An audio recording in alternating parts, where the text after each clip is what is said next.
Good morning, this is Matt from MJP Music Writer. Today I'm going to try and show you how to do an arrangement for Woodwind Quintet. I did a brass quintet before.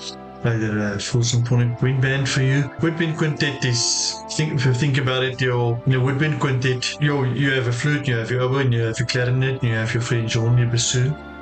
Now, the oboe and the bassoon are the only two instruments that even remotely has the same tone color and same sound, although bassoon is a bass oboe. In many ways, a double reed instrument. But you have more different colors here than you have when you do like a brass quintet or something like that. It is a good thing that you have so many different tone colors, obviously, because now you've got so many things you can play around with. The bad thing about it, it's very, very easy to quickly get tired of that tone color. And because you don't have a full symphonic orchestra or wind band here, you don't have the option to really hide, to play a little bit of oboe, for 8 bars, 16 bars, and then take it out and bring him back in later to add different colors. You don't have much of that because you have only these instruments.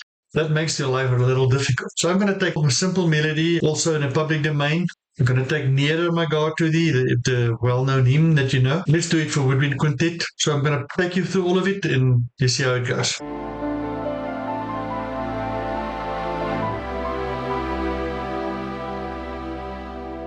We're going to start with some sketching. So, right, your flute, oboe, and bassoon already in concert key. That makes it fairly easy. The clarinet is just a B-flat instrument. So you add 2 sharps, and the French horn is an F instrument, which you add one sharp.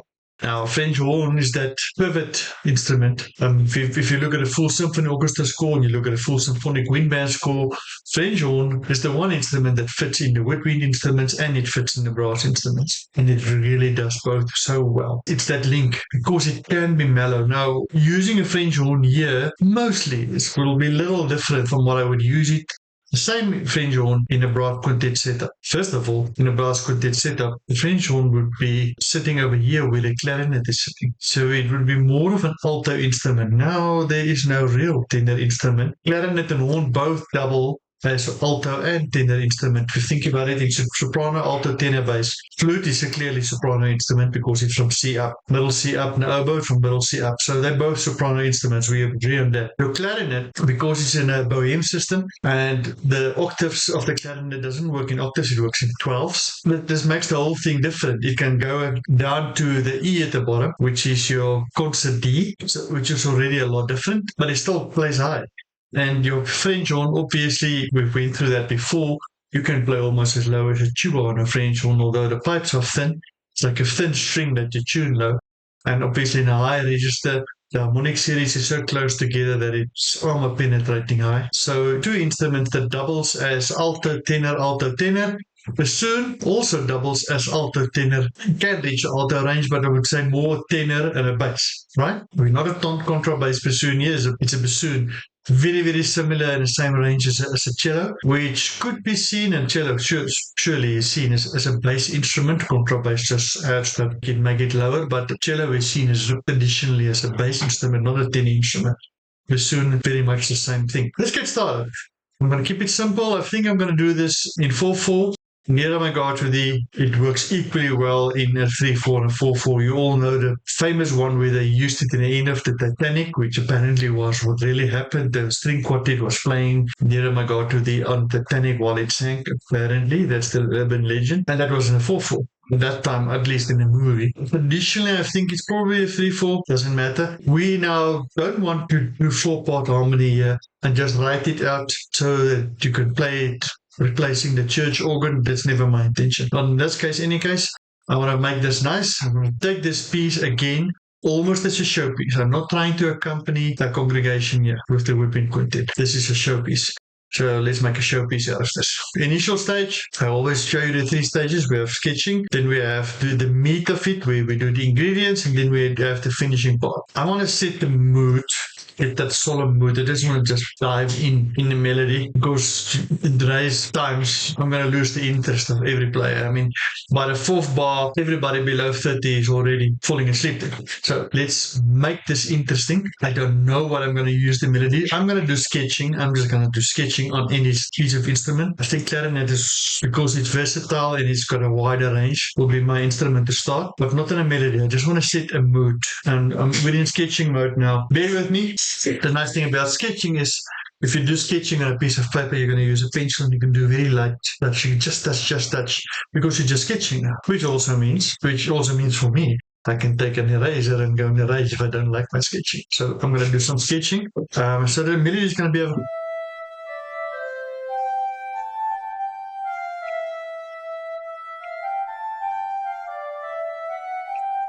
okay, somewhere there. Just keep that note. So I just want to get the bass.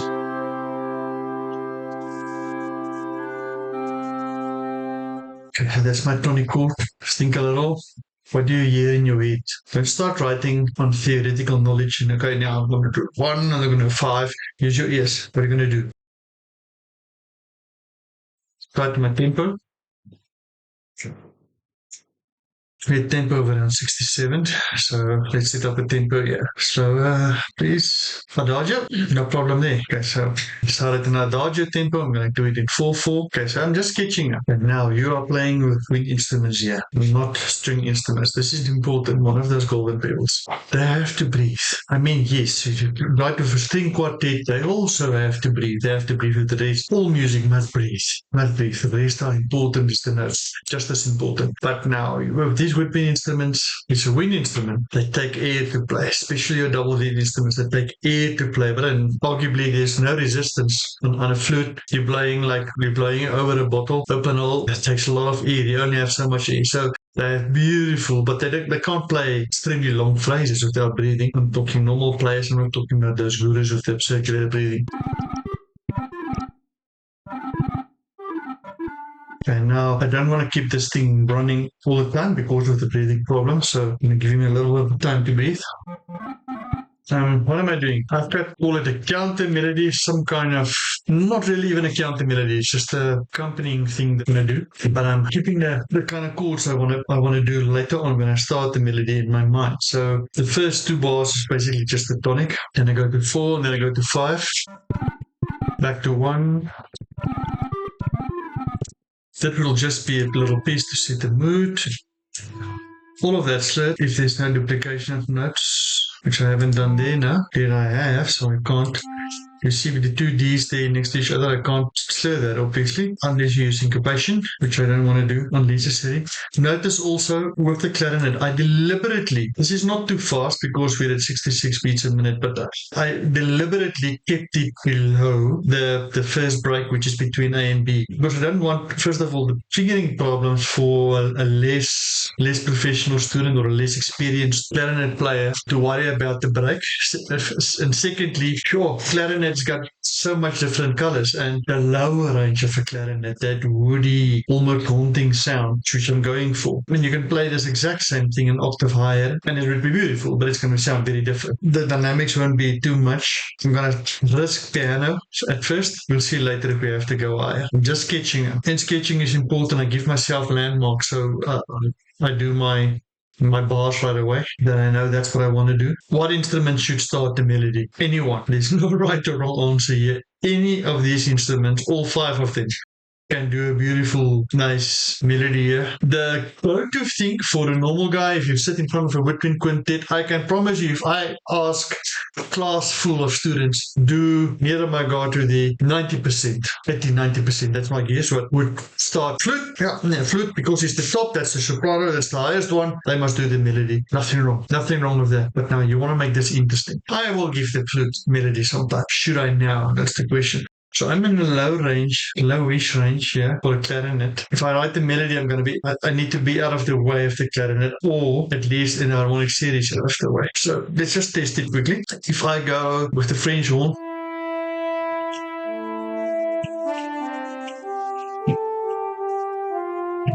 this is quite high.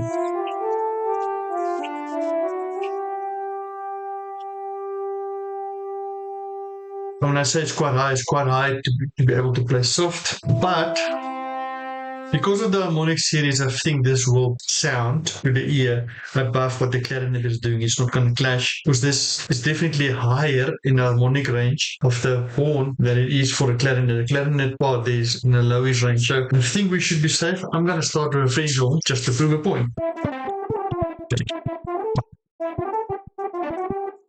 Can I continue with the French horn here on the melody? Absolutely. I'm just going to do 2 verses in my mind. I don't know if this will end up to be 3 verses.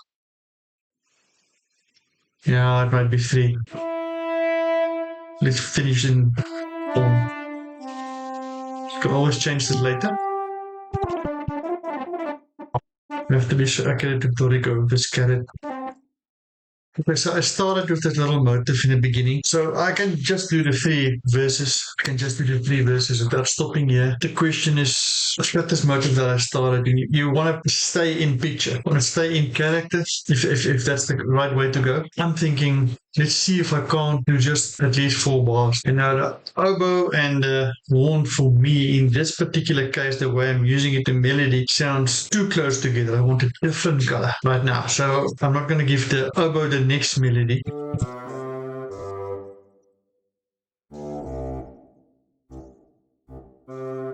Let's try something like that. Oh, how did I do there? Okay, now I wrote something different because I can't remember what I did. You line that's not out of range. It soon goes down to a B flat. In my mind, it's going to be around there. I'm just doing sketching still. I don't want the brassy sound of the horn, at least not here. I want it to blend with the woodwind, so I want mellow, so I'm going to stay. This is too low for the oboe. Should we look at that? Is it too low out of range? No, but it's too low to give him a melody. It's like,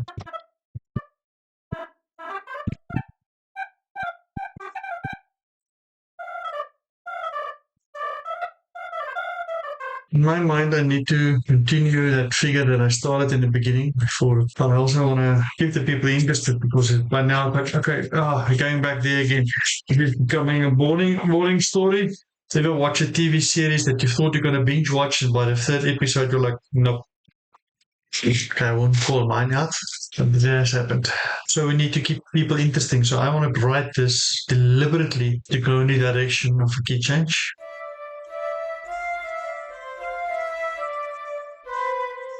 Okay, so I'm going to go back to the original. Okay, so the new key I'm going to will be C major concert. The 5th is G, so I'm going to land there. I think is sketching. Nice thing about sketching is we can arrange. This will also.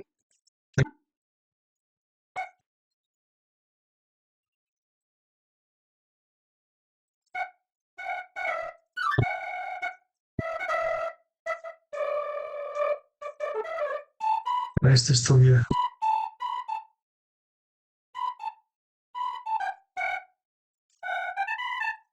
Going down with the oboe with my mind, I'm going to do something higher with the flute. Loudest part, climax of the piece. Now the horn can bring out the brass, just for a different tone color. Nice and high. Drop the volume. Half time. I don't know. Something is going to happen here at the end. We'll see. Within sketching mode, that's finishing for me. Guys, this is just very simple. So keeping it simple, get a sketch. Sketch is not final, but a sketch is put something on paper that will help. Save. Go back to the top. Sketch out of the way. Let's now see. Let's put some ingredients. Now, when you put ingredients, when you have a recipe, you're going to say, right, method, cut up onions. 2, saute the onions. 3, recipe, when you do ingredients in pieces like that, you can start anywhere. I can say, no, I'm doing part C first, and then I'm going to work around that because that's the most important part. Then I can. There's no such thing as say, go back to the beginning. All I'm saying is, sketching is done. Now you can work anywhere you want to, but try and put all the ingredients there without the finishing. Finishing will come, check and recheck in the end. I haven't even listened to this yet, so let's just do that. Let's just see where we are. Here's my sketch.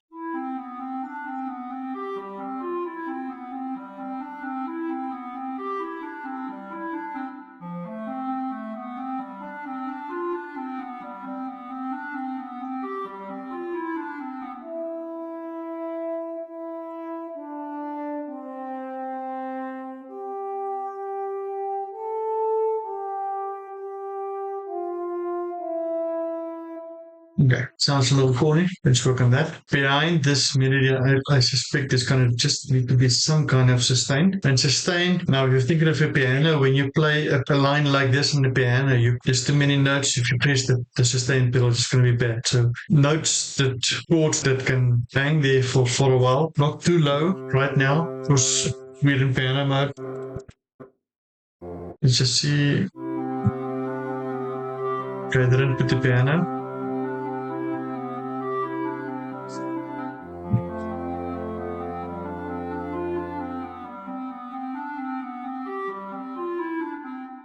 Put my ear first, what I did.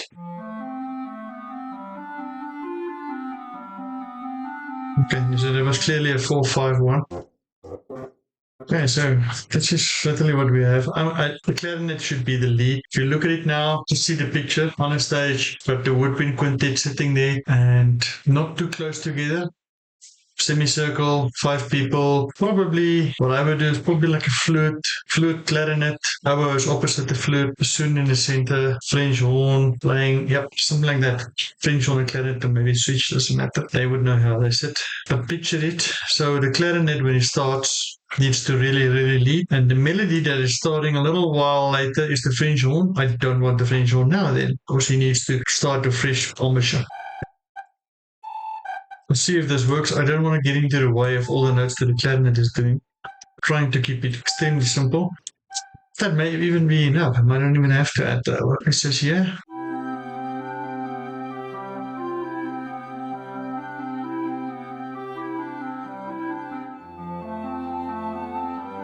Okay, notice I want to stop on purpose so you can see it. Look at bar 3 quickly. The technique I'm using here, I made sure the clarinet can breathe, but because the 2 other instruments are both starting on the first beat, that rest doesn't matter. You don't really hear that it's not playing there. You hide the breath. Pay attention to that.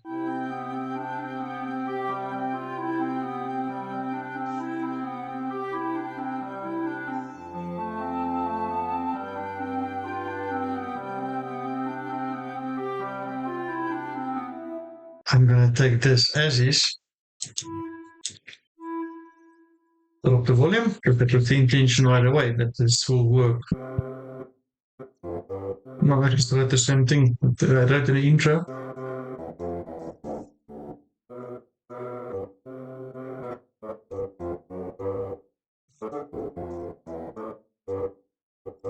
Going down below so that you can reach that note easier. Wrote down a simple, just what I hear in my head.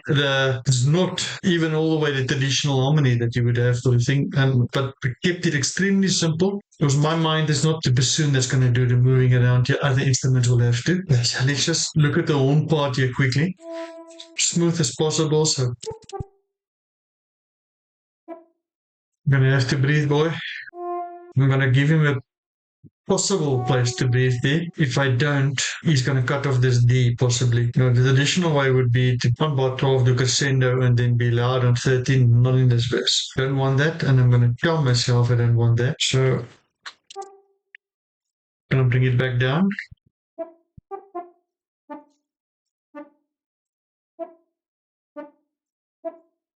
Give him the option to breathe. He will do a crescendo naturally there, so I'm not even going to worry about it. Keep it simple, guys. Don't try to write a symphony. You've got 5 instruments, different colors. Let's go back a little.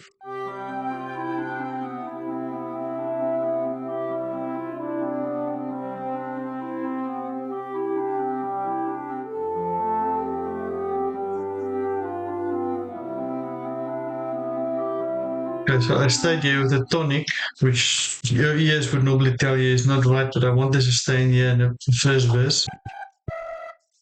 Let's not use harmony, let's use ears, which that usually works better.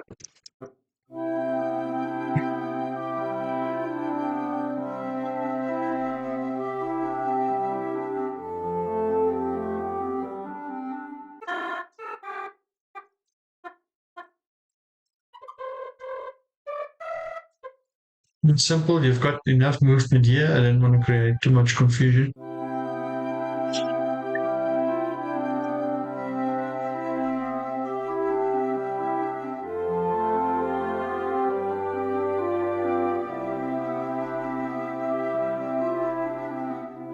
I give the clarinet player a break on purpose.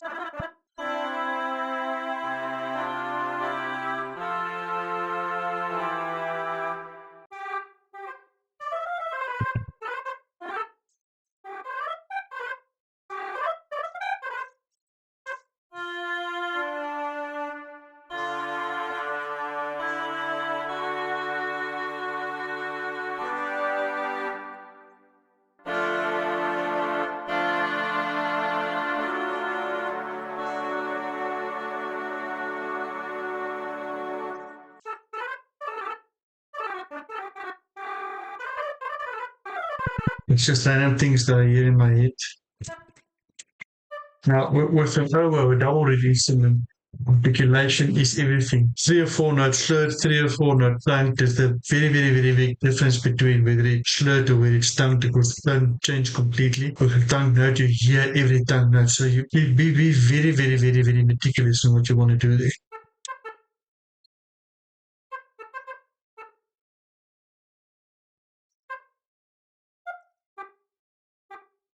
Something like this will bring this out nicely. You can, why do I bring this out here? Because my melody is having a long note. So you want to shift the focus from the audience to the stage on somebody and something else. Keep them busy. Bring out the different tone colors. Okay, let's just see where we are.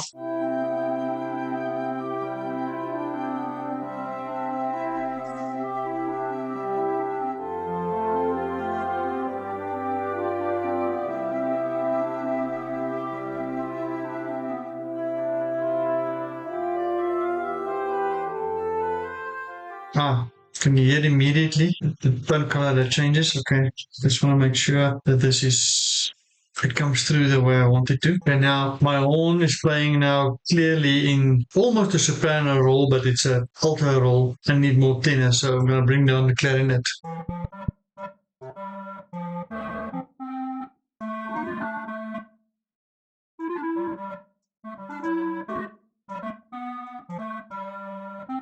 But this is just simple harmony because my bass wasn't on tonic. I had to take him to the tonic, otherwise there's confusion. Let's go back a little.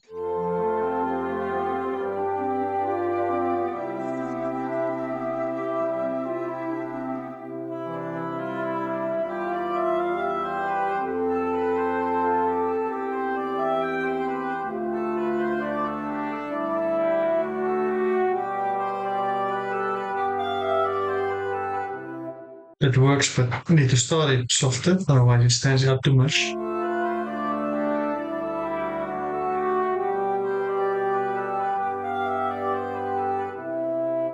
So I want to bring in a different color here. So I'm going to bring in the flute. Don't know quite what yet. It must just lie there. Quite tricky, but it's okay.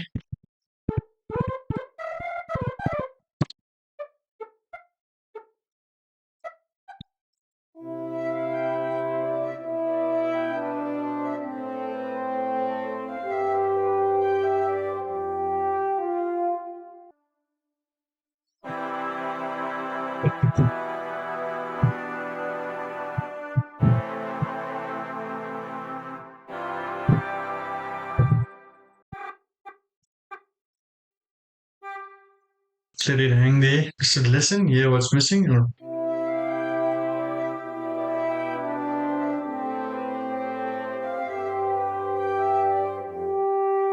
Okay, so this is clashing all the time with the rest, but it is not because of the harmonic series. It's high enough. So it's not in the way. Nothing else is in the way. These breaks in the flute are bothering me. I'm going to show you a technique how to overlap things just a little.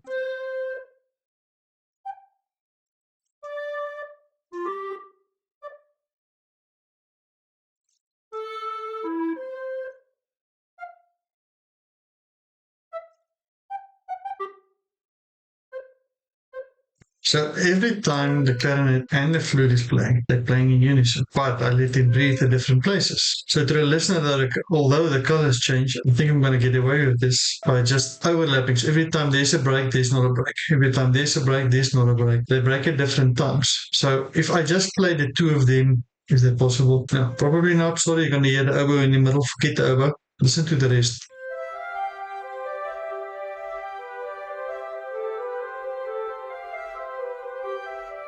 Can you hear? They're both there. You hear but you hear a continuous melody, where if I do just flute,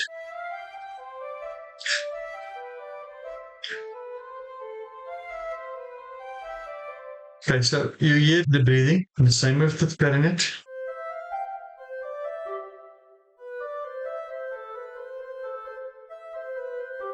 Put it together, everything is there.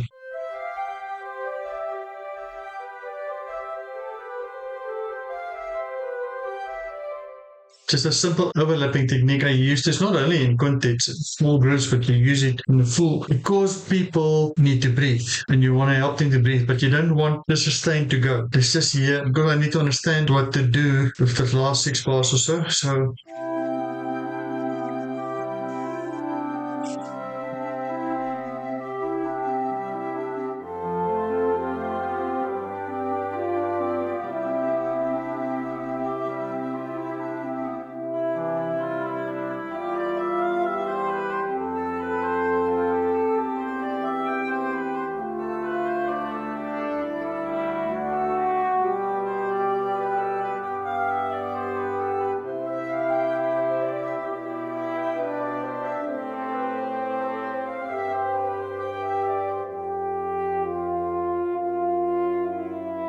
okay, clearly this motive will still run.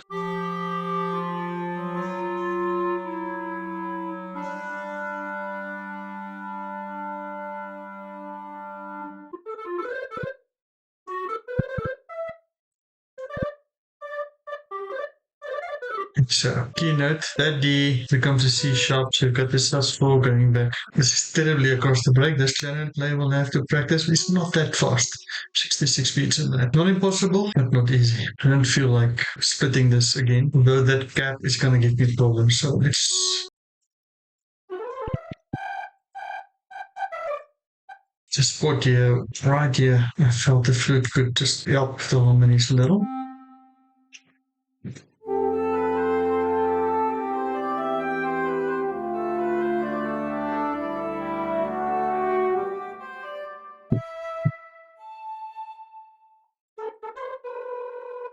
Okay, very subtle. Just make it fuller.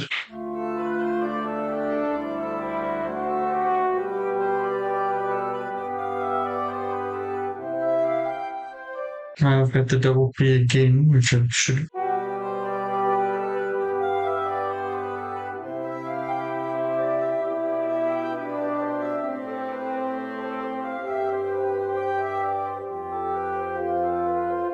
Okay. I feel like I can see this overplay going. It's going to do that whether I like it or not. It's just helping to do it. So I don't want it from the beginning. So I'm doing my Dorigo cheat.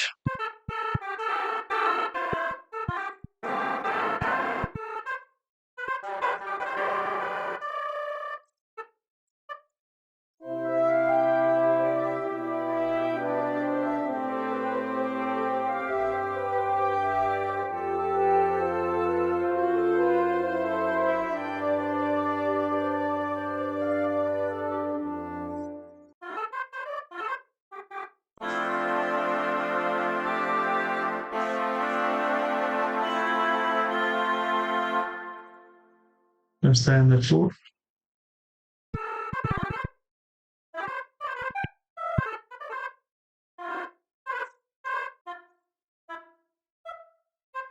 I have to do the same thing I taught you earlier. Achterloze flute. So we can do a flute.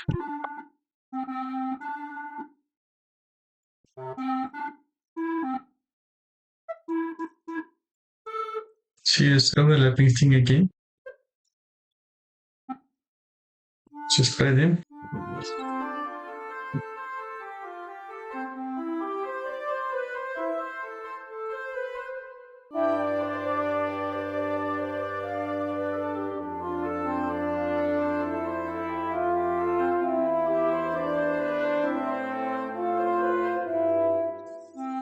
That's not look right. Like that.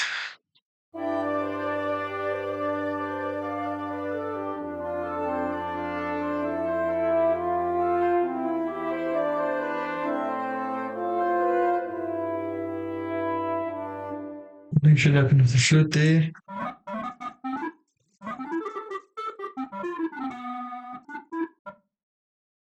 This note must be longer, but I'll have to leave it. So let's figure out how do I insert the boy.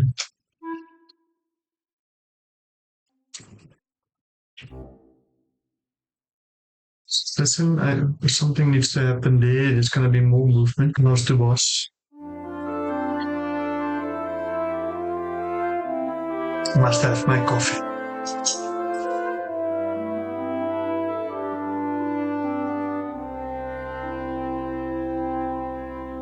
It's the G.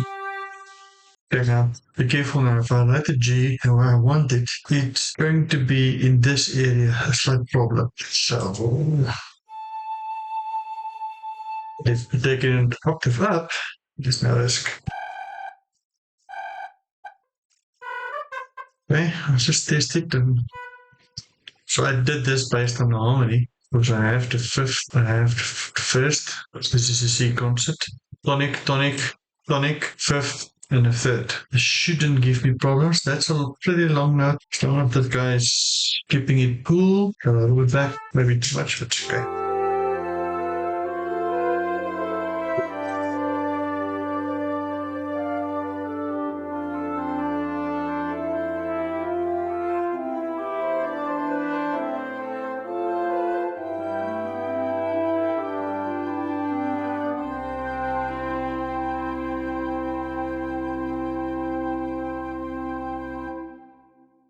Now that long note bothers me. I think I wanted in my mind something had to move there, which I didn't do now. It's not going to be a lot sharper now if I do this. Wanted sort of easily. Let's just try this. What I'm trying to do is just give some interesting movement other than what the listener would probably expect to hear. Going a little bit outside the box.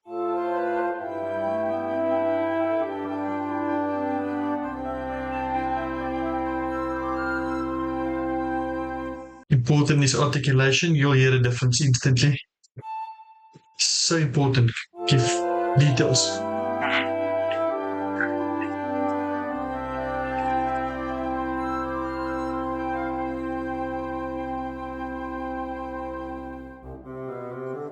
I'm going to teach you an important thing now. I just want to fix that. In a case like this, you have a professional quintet, the leader of the quintet being it, the flute player, or whatever player it is, it could be any of them really, but the top three sitting there would probably they will have some kind of eye contact and make sure that they cut off this note in a professional sense on exactly the same place. But now that leader can decide, is it on the fourth beat? Is it just after the fourth beat? Is it literally on the bar line between bar 20, 21 and 22, you know? They need to breathe again. This bassoon player is going to be in trouble because he needs to breathe between this long note and the run that's starting. So you want to have more control over when they're going to cut off. So this is an old trick. Let's see if I can do it this way. I believe I can. This is one of the things I don't like, Dorico. This is not how to do it. You don't cut it off like this. Okay. I'm going to write it the way I would do, especially if you think not quite London Philharmonic professional players, but your average amateur player, which can all play this because this is not art. But you want to make sure that they are secure. They understand this is where I want to cut off. The arranger or the composer, this is what he was thinking. So in this case, we're going to write it.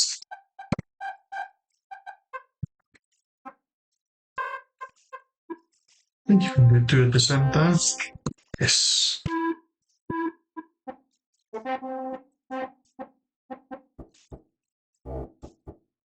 Look what we did now. That was just a long note. Now, any player in the world, 99% of players in the world, if they had a good teacher, would understand if you've got 4 beats on this bar, you're going to go off on 4. Everyone will be off on 4, and they will be off together. Simplest way. This is my mentor 30-something years ago, Noel Stockton, that taught me this little trick in arranging. If you have a problem where you want people to breathe together, especially think about this when you write for school bands or college bands, that's how to do it. Okay, so we are done with verse 1.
clearly this is tonic, tonic, tonic, and then subdominant, dominant.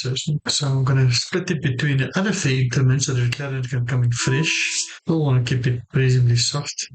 Okay, you can really do what you want. Just make sure you cover the harmonies, spread it a little. We've got two soprano instruments and then an alto, so let's not go high.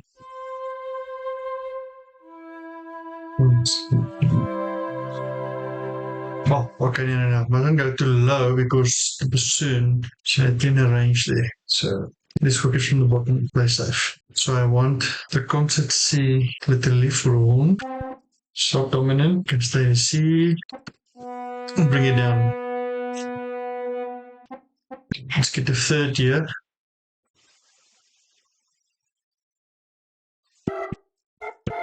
Simple. There's nothing hard about any of this. Make it more musical. What I would like to do now is just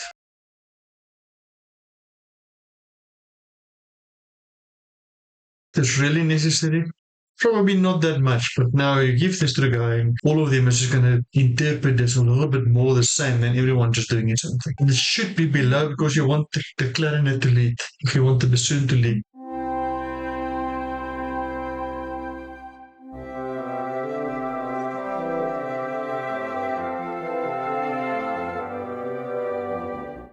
And the reason I'm changing this last one, if I want the bassoon on the first beat on the next bar, he needs to breathe. So doing it this way, I know he's going to cut off this note musically, but he will cut it off a little and then breathe so he can come in the next bar. Let's do something different.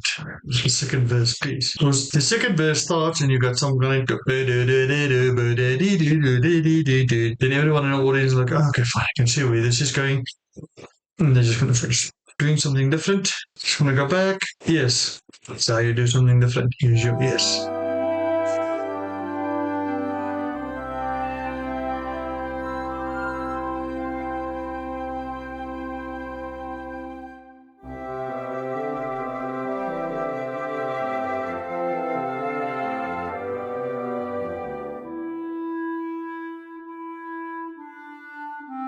So one thing we could do is turn all these groups of 10, 4, 4, 10, 12, 8 essentially. You're going to go, so your clarinet is going.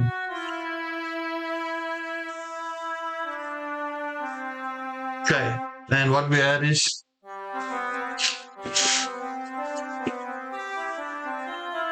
something like that. So we go for a 12, 8, then everything else, we trip it, you get a split corny. You have to like go.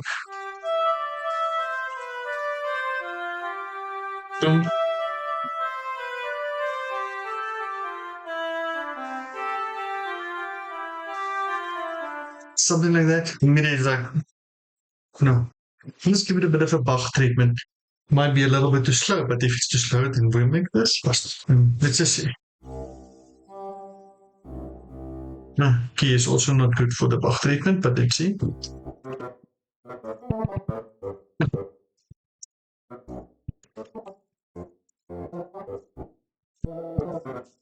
So what do we mean with the Bach treatment? See what I did? You get it already? Let's plus and listen.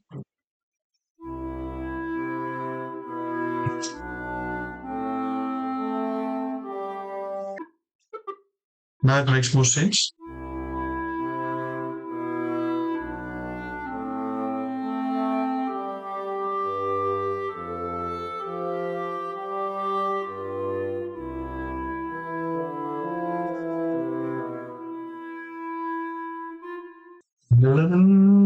It's the G, isn't it? I have to do my Lorico hack here quickly. Loricoism, we did it any other way. See, writing notes, I just want my dynamics to control my dynamics level, so putting this differently on, let's program things differently.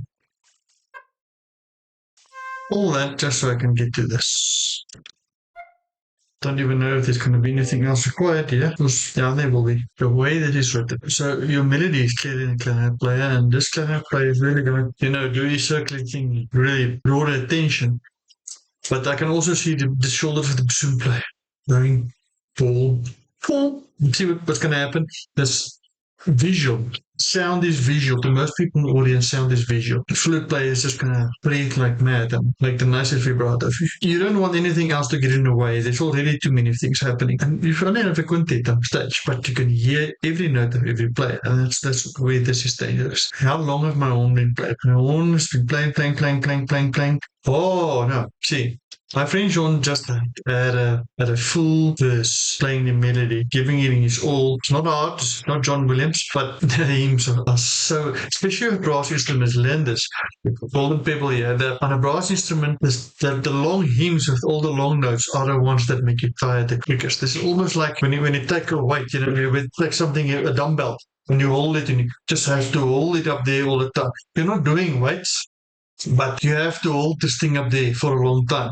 That's how it is to play long notes on a brass instrument. So right now, I'm going to give my French horn player a bit of a breather because he's been playing for quite some time now. Oboe player, so you're going to have to hold in just a little bit longer before we'll give you a breather.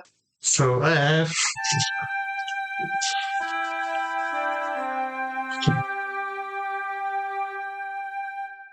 So...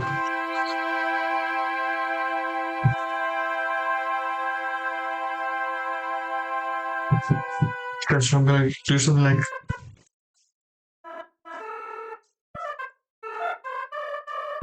Okay, then just tie that over. It's going to be slurred anyway. Let's actually do the whole thing. Okay, it's just a very long phrase in one breath, but do what you can.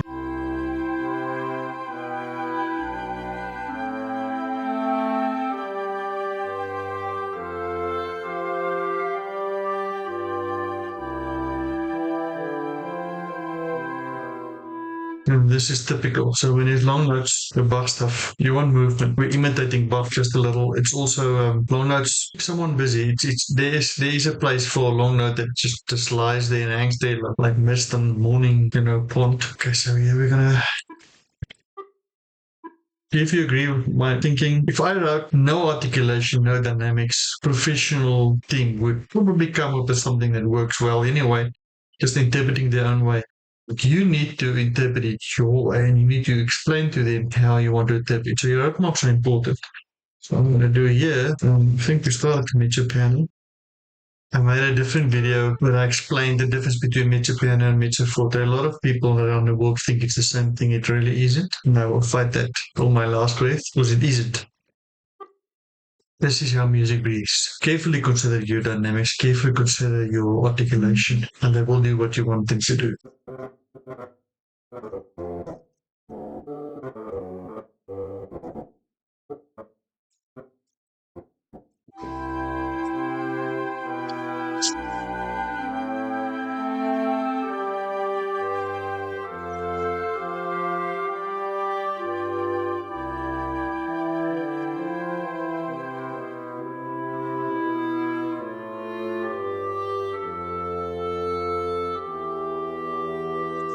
Okay. I just had this almost pizzicato feel on the bassoon here, and now I'm moving to far more legato thing here, which I can do all the way through, and no one's going to say a word, and it's going to be fine.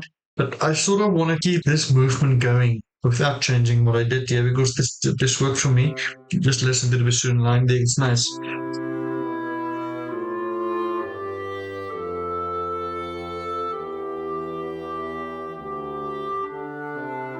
Okay, the clarinet is wrong.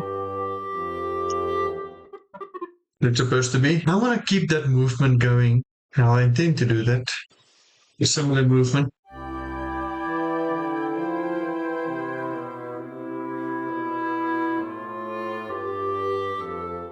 But if it was a faster tempo, this work tempo is a slow. So that's where the clarinet is.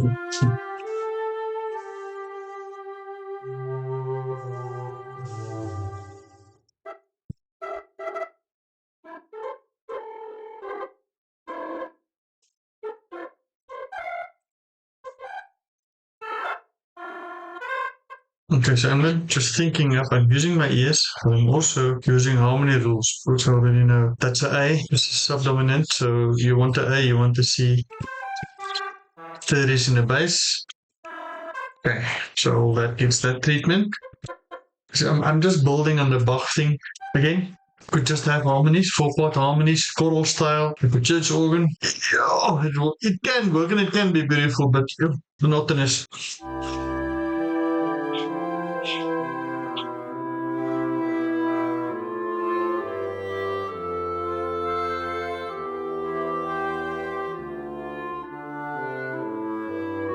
There's something else. I'm not going to bother too much with that. A lot of things happening here. Now you need to be careful that you don't become H-way. Just listen.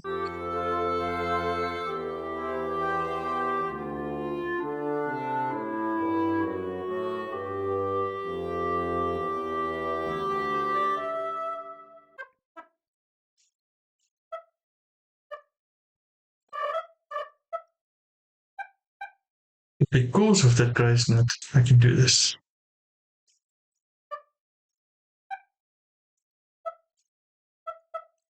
Okay, again, I want him to breathe there. I don't want the grace note because modern ways they're going to put the grace note before the time, so I'm going to write exactly what I want him to do. Which is that. See, if I did these two notes with grace notes, you could play it before the beat. Be precise, be precise.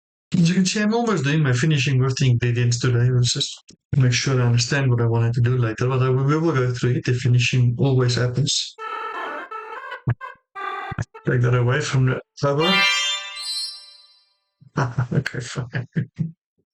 Sorry, not how to do it. I'm taking away from the oboe on purpose because I want the oboe just that one bar to breathe, get his reeds ready, everything ready, because he's taking over the melody now, and it gives him a little bit of a rest just so his embouchure is in a good spot. This is fairly low for flute, but now that flute is not in an orchestra, it's not in an 80-piece orchestra here, and it's only a quintet. You can hear every instrument. Especially if you have everyone playing soft, you hear every instrument. It carries like 100 meters. It's not a problem. Let him follow.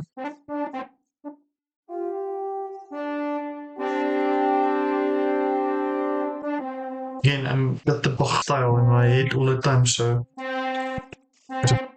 in this case, I would allow the grace notes.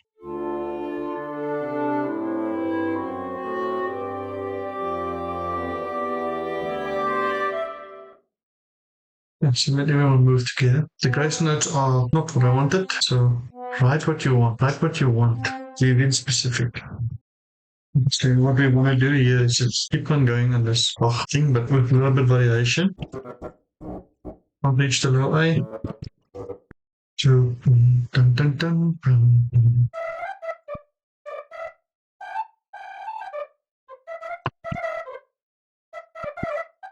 Okay, so I'm not clearing it this time. I'm hoping that we can make it work a little bit more movement, but we'll hear if also make sure we stay below the melody. So now, whatever is happening there, we do something very similar. Remember now, you're writing a tone up.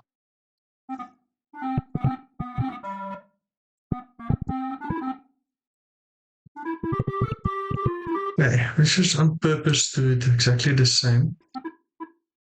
This is here. Is it interesting enough?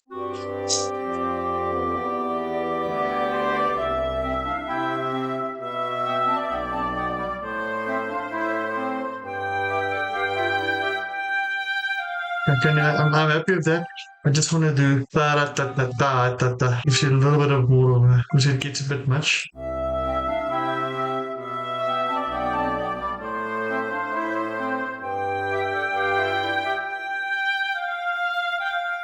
So notes. Thanks, Peter.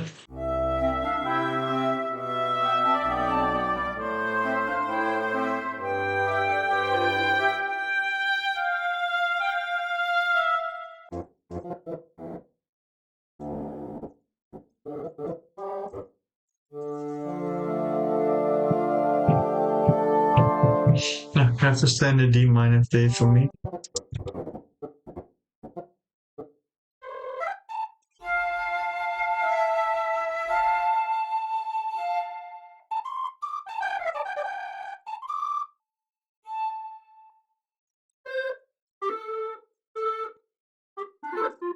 Okay, I've got 3 tonics already. Need a third to come in somewhere. Which is the third?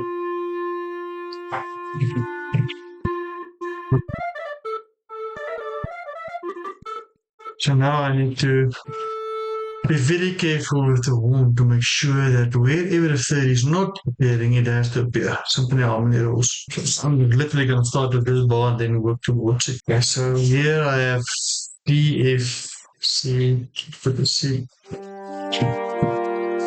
So I can have the fifth. Because it's still there, we're gonna keep it a little longer. And then we need to make sure that the third stays there, which is the F.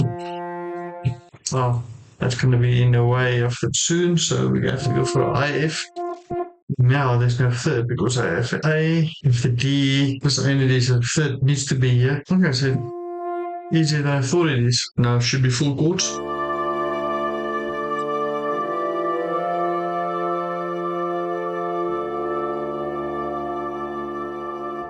There's no reason for this to clash. Passing that, we'll allow it for now. I think we'll yeah. If it bothers us later, we'll fix. But I'm gonna keep this pizzicato feel really soon.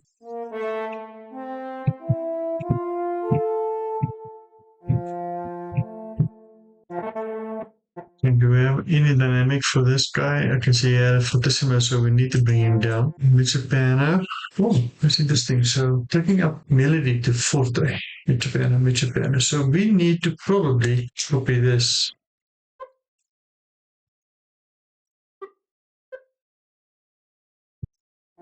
Which means you follow the others. Start at mezzo forte there and just bring it down again for me, please.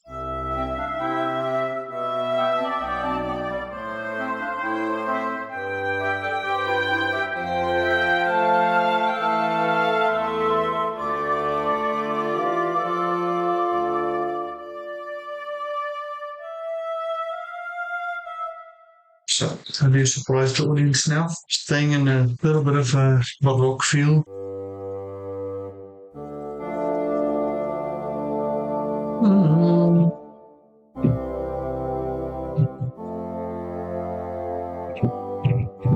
Okay.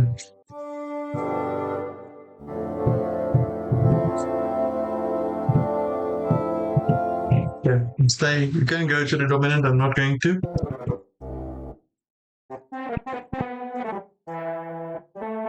Okay, so I want something moving, but moving from instrument to instrument.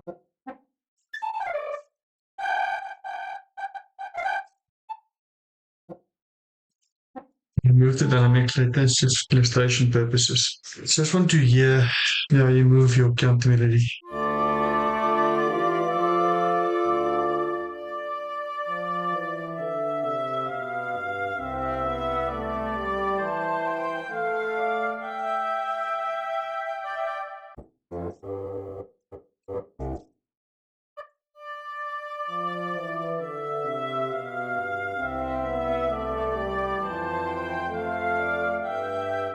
Something wrong here.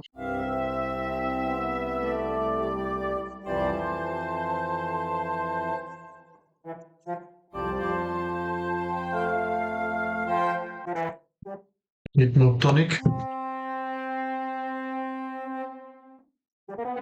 Okay, we're going to split this. Why do I do this? If everything moves, then it's going to become a 1, 3, 4. So I want movement all the time. So this way, just listen, you'll hear a difference immediately. Just look at the bassoon.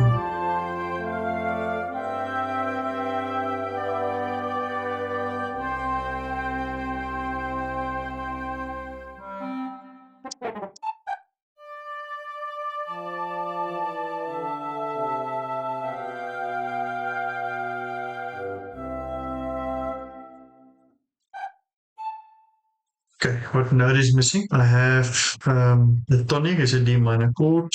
I have the fifth, there's a third, nothing really missing. This beat, I have the tonic. There's a suspension, I can't add the third because it's going there. This is safe because I'm copying what's happening octave below, and I'm out of the way of the oboe. So C major chord, I have the tonic, I have the third, I have the fifth, everything is there, so I can keep the tonic opening. Oh, okay. My horn is moving on a tonic. He's gonna go. So stay out of that way. Out of his way. And then I have F major chord. And the F. The horn is also F. Going to the A. Oboe is having the C. I have everything covered already, so it doesn't need much. Shouldn't be a problem.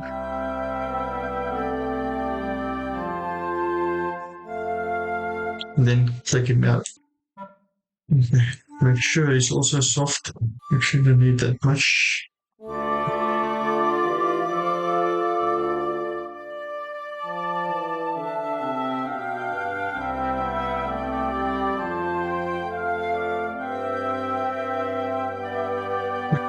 I'm losing this is so busy, I'm losing the melody a little bit. Easiest fix. I'm just helping him that little bit to come out. I would have loved to go down. Don't have that bass clarinet, unfortunately, so this is what it's going to be. Just hear if I'm getting it right.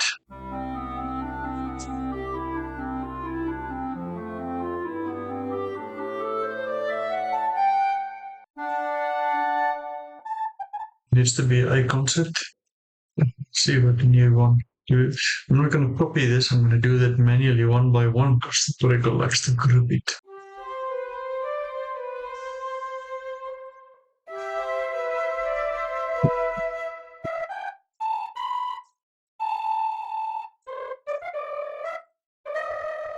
In this area.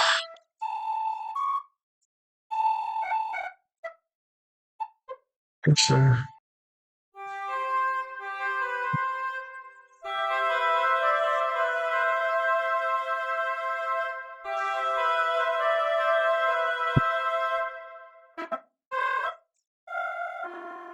Okay, so I'm helping the clarinet a little here.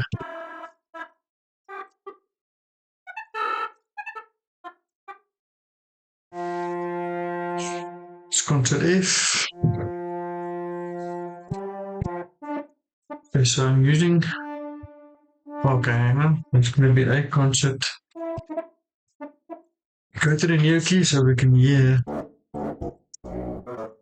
So it's going to be a little bit more, but my carter now, I don't have brass except for the horn. So we need to give it.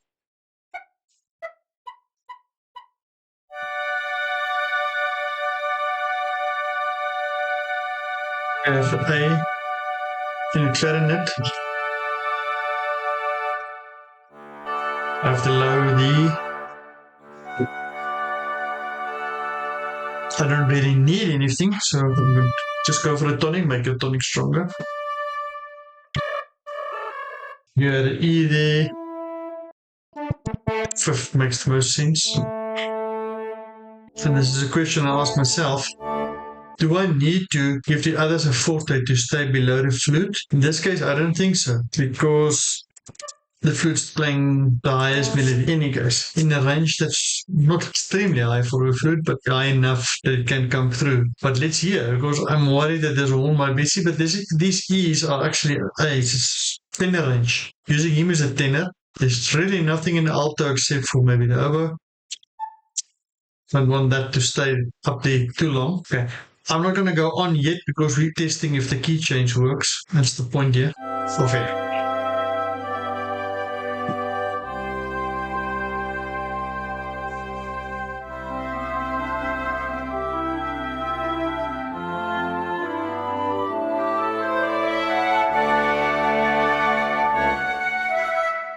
Nothing wrong with the notes, but it does bother me a little. Just want to hear what's bothering me. Clearly, if the flute is slurred, oboe is going to be slurred.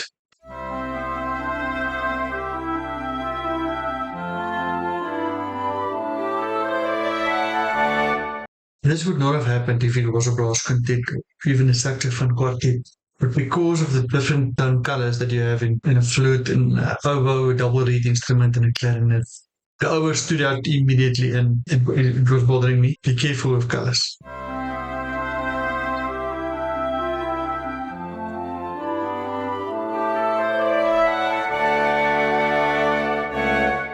I think it's okay. I think that some of it gets lost because it may be a little soft. You see, not everyone is equal. Because some of them are, that's starting at mezzo forte, that's starting at piano. Let's just make sure everyone gets equal. So the bassoon had a piano, that's good.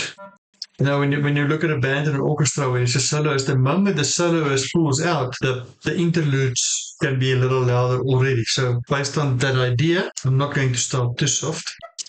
Let's just make sure everything is equal yet. Okay, here we go.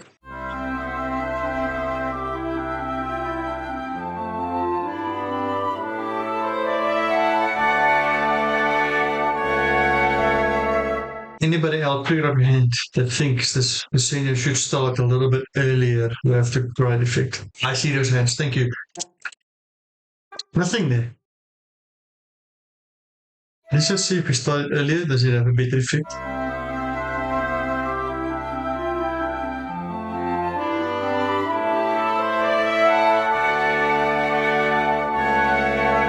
The horn stands out a little bit, but you give it a long notes, and that's typical. The woodwinds are by far, you've got more fingers, you're more agile than you are with the brass. Brass players, I am a brass player. No need, we can play fast notes, we can do the concertos on top. But this is easier. That line for a clarinet is definitely easier on a clarinet than it is on a trumpet. Apart from this little part that's over the break. I'm sorry, go practice. If it works now, let's just go a little bit more. If it works now, then I'm going to be happy and we can do verse 3.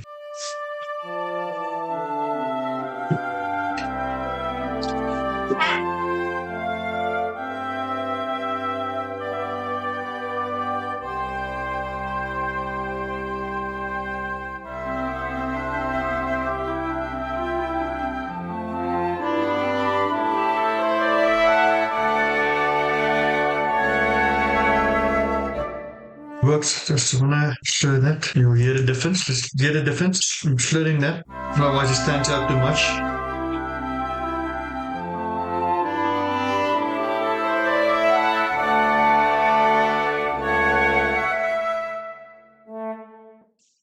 Change yours to a forte.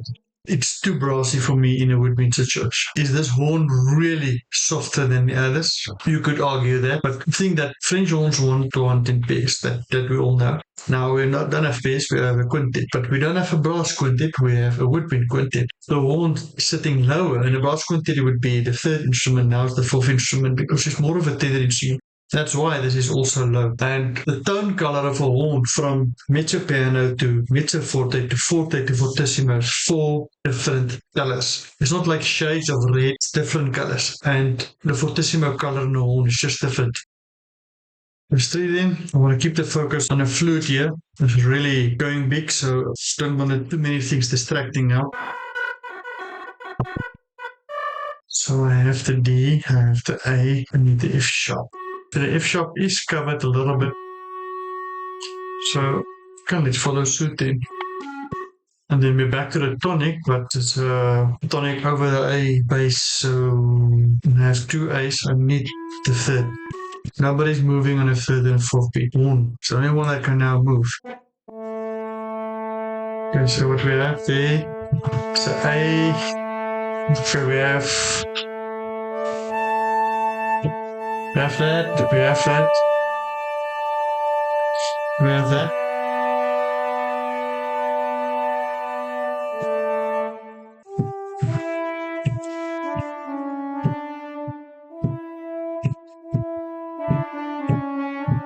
That's what my ear is telling me. I'm not even.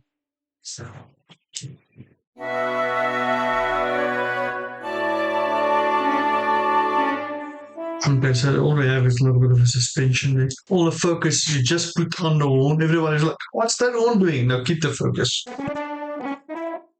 And now that was long enough. Now the horn's going to start messing up because that was very exposed. Okay, and we don't want him to mess up. We want him to shine. What we're having here is that went down from fortissimo just because it was a high note. We have to follow suit. If you do it with one, you're going to have to do it with both. I already made him forte. No need there. Want the strong bass bassoon is not a very strong instrument. I'm going to leave it at fortissimo. I'll take the risk. I guess 300-400 years ago that would have been too loud. Right now, we're used to electric bass and things like subwoofers. People are more inclined to hear the bass properly. I'm not going to touch that. Horn is shining. Everybody else, stay out of his way, please. I'm going to let the bassoon thumb, otherwise you're not going to hear this funny thing he's doing. Okay, now, if this is dangerous because the articulation is the same for the first three instruments, because this is the same note, I can do this. With them moving at different times, you've got sustain and movement. Win-win. Okay, if I have the tonic, I have the tonic. If I'm concert pitch now.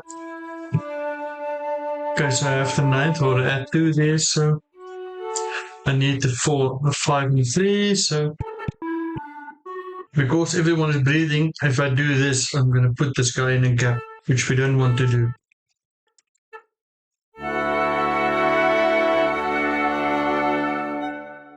Okay, this next bit, this is high, nice and high for an oboe. It's going to stand out, but the thing is, if you're putting it this high means you can let the others play forte, it means a forte, and you'll hear everything. But now you need to be very clear. Articulation. Okay, he's going to need more breath if it's louder. So I'm not going to do it like the whole phrase. Let him breathe there.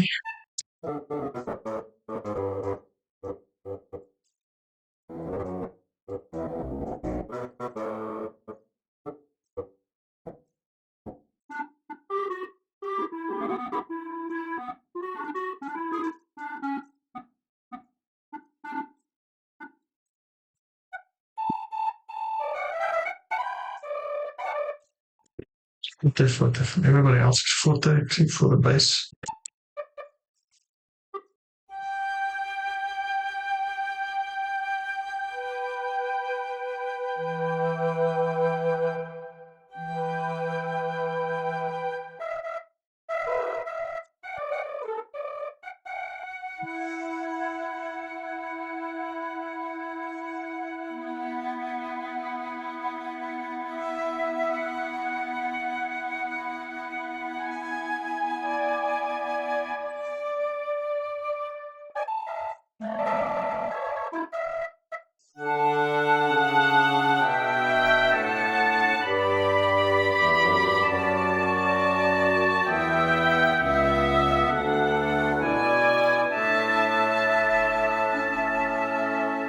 Everyone had melody so far, except the one I must teach you that also can have melody. I'm going to move this.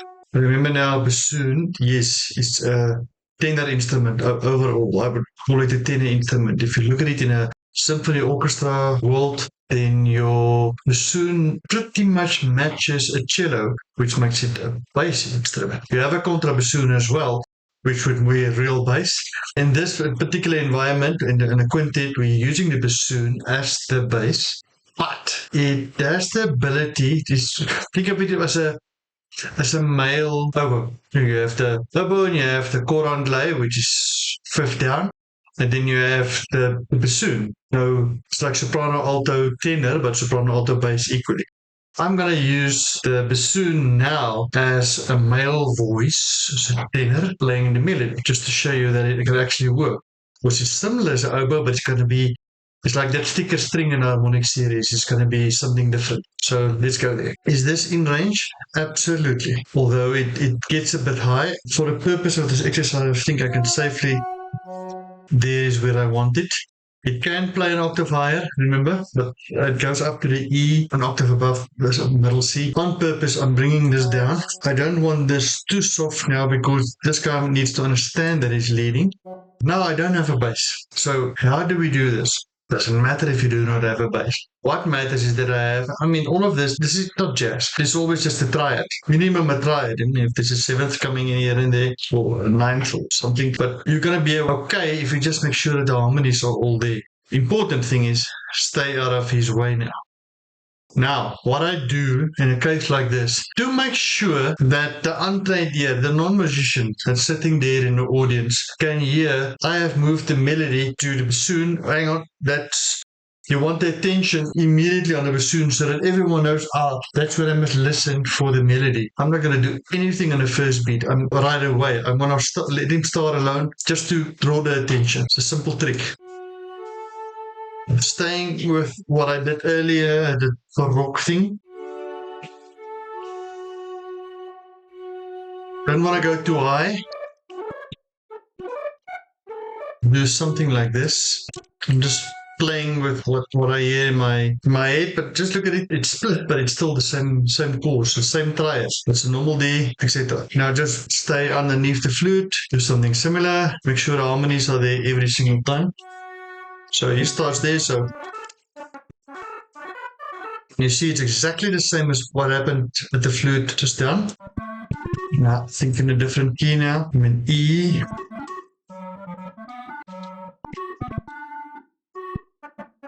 We might not even have to add the horn here. It should be fine as it is if I do it like this. Right, let's just stay underneath. Let's go back. Let's do it middle.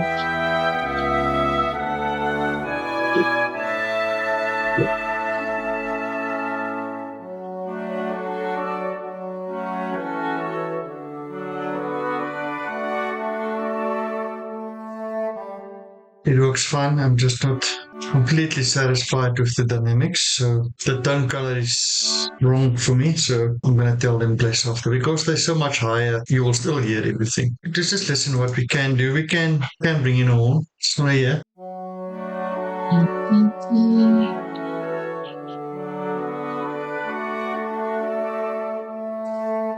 Okay, so if I do something, just let some sustain hang there. Softly, just let it lie there. Don't think it's going to clash. Because there is a okay, here in the with the B minor chord is the A is just going to become a minus seventh. It should fit. I don't think it's a problem. Doing this with the sustain. Now remember there's a gap there. There is a gap there, which means the bassoon and the horn is going to stand out a little bit because it's sustained. It's like you're pressing a sustain pedal on a piano. Shouldn't be a big problem. Just hear the difference immediately. Different color.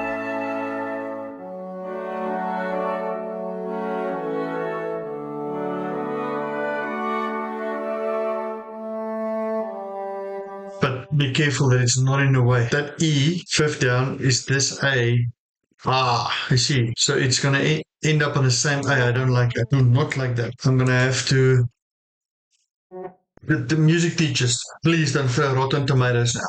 You've been taught when you do 4-part harmony, when you go lower than the bass, your tenor goes lower than the bass, then you're in big trouble. And now I'm giving this guy this C sharp, which let's just go to concert pitch so you can see what I'm doing.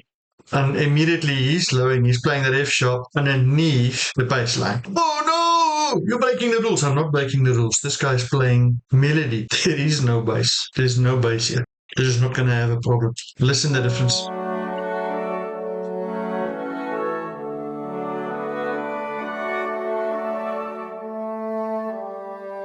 All that did is exposing him so you can hear. I'll show you when we do finishing what you do to make sure that this guy is there. To make sure that the bassoon player in the quintet, because this is a computer. Computers don't think like men.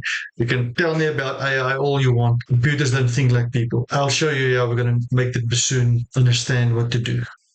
Okay, so this is a 4-bar thing for not 2 bars. Which makes sense. Let him finish his phrase. Now you can start on the first beat because it doesn't matter. Just bring my chords down, much sustain as I can, so put together what can be put together.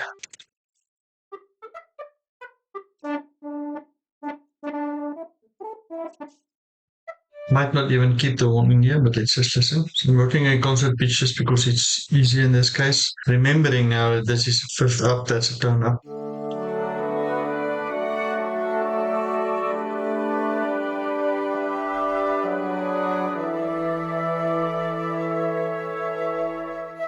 Keep it simple. See how all that works? Let's go back to the first pitch. You can see what I'm doing. Okay, now we're at the end of the piece, so I need a little bit of drama without going too loud. So I'm going to start these guys on the second beat. Not everyone, but my bass. Okay, so not like that. Bringing in the bassoon. The bassoon just played the melody. Bring him in like this with that low A there. It's like, oh, okay, we're back on the bass line. Unfortunately, it's not a contrabass. It's not going to be the low A because it's out of reach of the bassoon. But it will still have that desired effect, I think.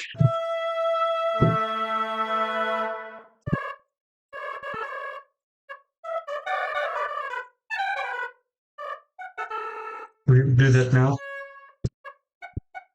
Bring it this way to help him to breathe there if necessary.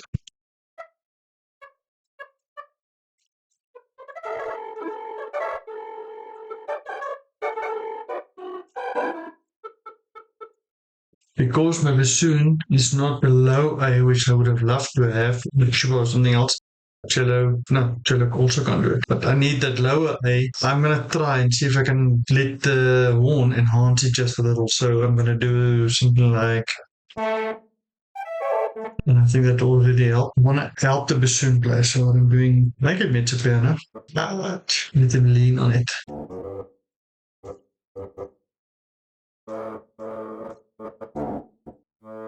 Repeating what I did 2 bars before, it will be effective that way. I am a little worried that this can clash with the flute, but we will see. Yes, sir. If I have everything, so I don't need to double anything, I have the tonic twice. I'm gonna help the bass because I want strong bass line. Remember, I'm in concert pitch now, so it looks low, it's not that low. Sorry, oboe, I'm gonna steal your. How do you say this? I'm gonna steal your thunder. This is high for a horn. It's gonna pierce through everything, but in this case, you're gonna get away with it.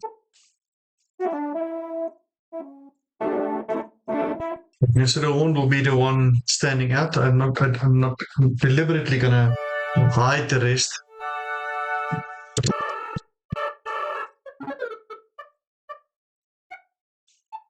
Should we make it a little bit more dramatic? We need to know. Can I just keep the chord there? Equal work. Nothing wrong. Why not? I'm not gonna make it the ending of a Shostakovich overture. Typical legal cadence, maybe 4-1.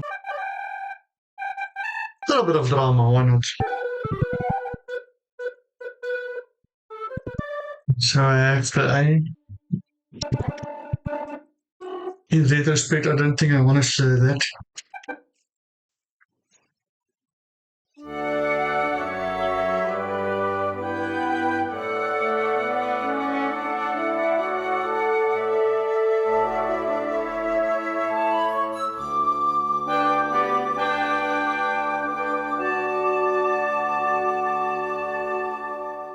I think we're just about done. We did the sketching and we now did what I would call the ingredients. Let's do quick finishing. So from the top, what I want to do right away and make this smaller immediately is just check that it's easy enough to read. And how you do that? How do we make this smaller? Oh, thank you. Just check. There's a double bar. That's a long stretch. So what am I doing? Just giving it rehearsal marks. They will be bar numbers. That's a key change. We're going to refer to it as key change. You don't need E, but okay, that will be E. Right, so the next thing we're going to do is just literally listen it through and check, because you want to see that you don't repeat it like here. Can I see it right away before I even start? And I did tell the flute pianissimo in bar 1 and bar 5 because I wrote it later. I put it pianissimo again. Do I need it? No. Pianissimo, piano. Okay, so nothing. Okay, again, there, not necessary. Okay, let's go from the top. So you listen, you look, and you stop and fix something because you're in finishing it.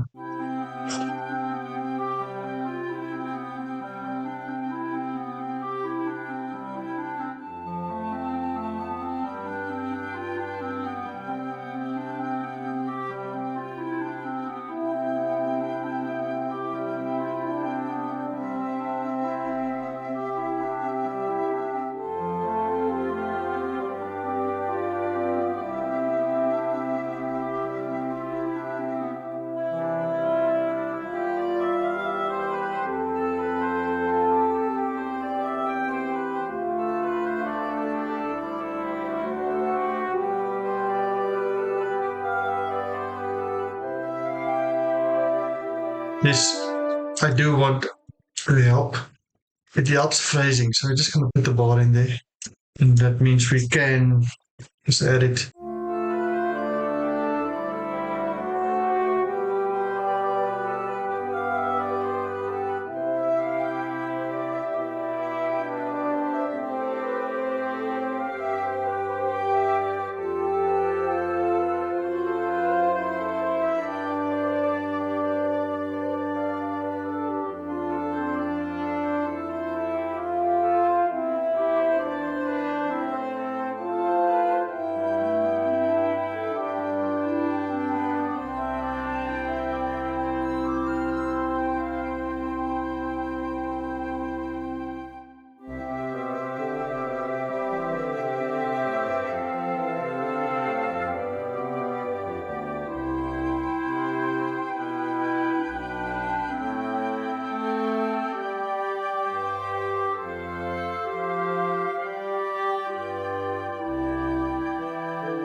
This is so nice. I want to help the guy express himself. So all I'm going to do here. Do you agree that's what you would do if you were sitting in that stand? Let's go back a little.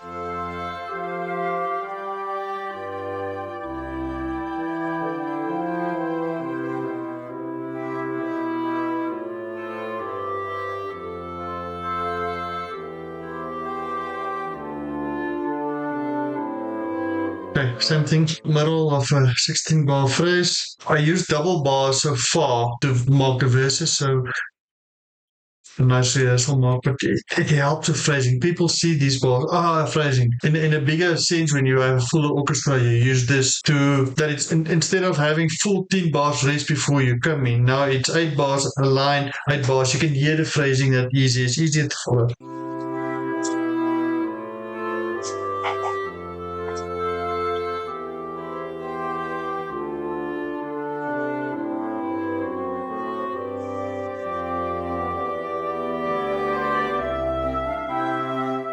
Okay, so sorry, I was doing it the concert picture far. I'll just go on from here. Apart from this, what I'm listening for is to make sure that on my Woodwind Quintet that's sitting on stage, 5 people, all 5 of them get their little piece of sunlight. So I switch the melody all the time, but I'm just listening. Can I hear? Because you want enough things to happen. Somebody in the audience will be looking at someone at all times. We know that. But you want enough things to happen that it keeps people interested, keeps the musicians interested. Because every bar in front of the musician, whether I'm just playing a bass line or I'm playing whatever is important, they want to make the best of every single note, and that's the way you should write. So I'm listening for that as well when I do my finishing.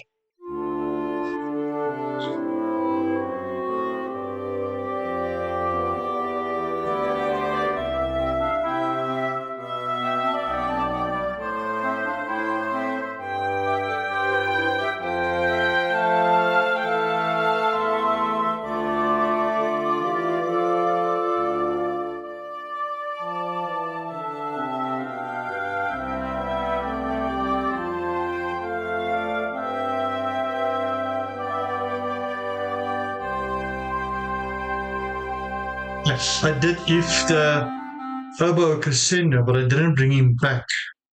I sort of want to do that. So they will naturally do this, but I just want to make sure I also bring him back.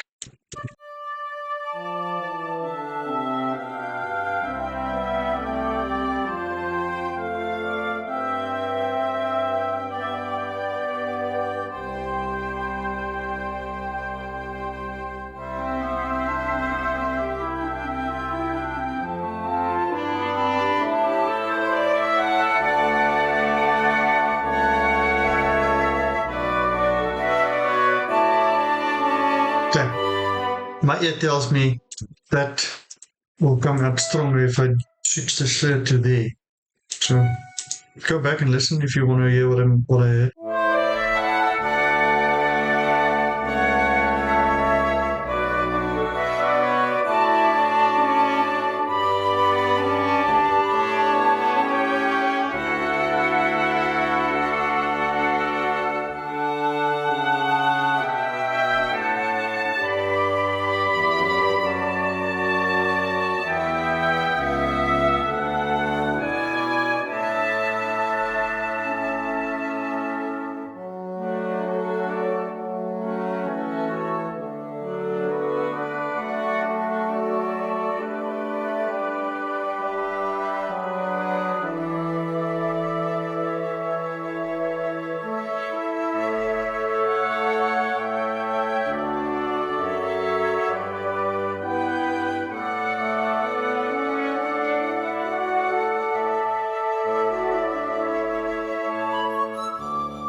Okay, so the only thing I did not do, I'm going to quickly show you what I do.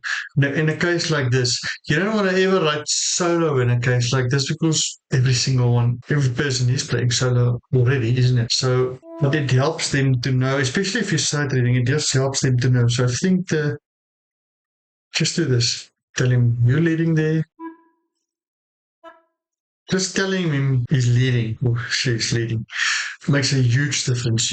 Immediately you're going to a cantabile, more expressive mode immediately. This is what we were talking about earlier with the bassoon. Just put lead there, and immediately this whole phrase will be played different because he will express himself. And that's it. We are done recording. We just played the full thing. I can make myself a little bit bigger, but I don't want to be in the way. Hope you enjoyed. Hope you learned something.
Okay, thank you very much.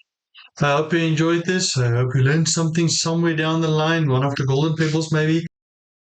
Please do like and subscribe because I'm going to do more videos. I'm going to teach more. Right up here, I'm also giving you my video that I did in a similar way for a brass quintet, which is a completely different thing. 5 people, but it's brass. Please do have a look, see if you learned something. There's also some videos on my channel on how I work with a full wind band. I hope you will like this. I'll do something orchestra next maybe. Enjoy. And it's Matt signing off.